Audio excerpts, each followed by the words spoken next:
High, মা ও ছেলের যুগলবন্দি channel, তোমাদের সবাইকে স্বাগত জানাই।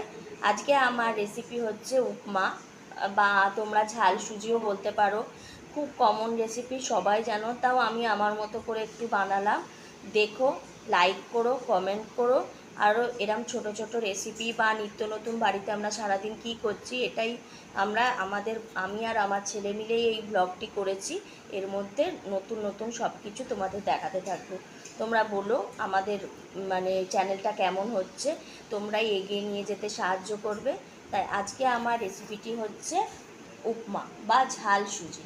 কীভাবে করলাম সবটাই আমি দেখিয়েছি ভিডিওতে।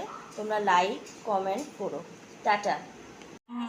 উপমা করতে যে যে উপকরণগুলো লাগছে সেগুলি হলো, এখানে বিনস, গাজর, ক্যাপসিকাম, আলু, পেঁয়াজ একসাথে কুচি করে রাখা হয়েছে।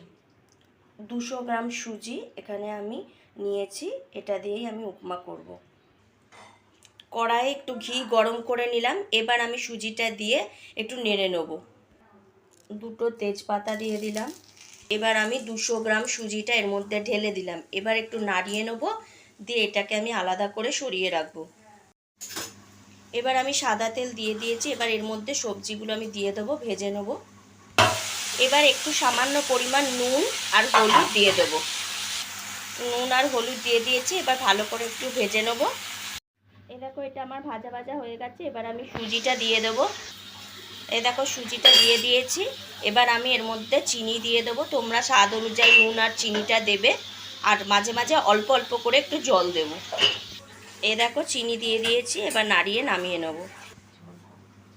দেখো, সামান্য আমি একটু জল দেব, বেশি জল দেবে না, তাহলে বেশি আঁট হয়ে যাবে, এটা বেশ ঝুড়ো ঝুড়ো হবে।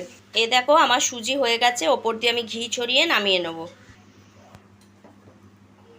সামান্য একটু ঘি। দেখো, আমার উপমা বা আমরা বাংলায় বলি ঝাল সুজি তৈরি। এবার শুধু খেয়ে দেখতে হবে কেমন হয়েছে। টাটা।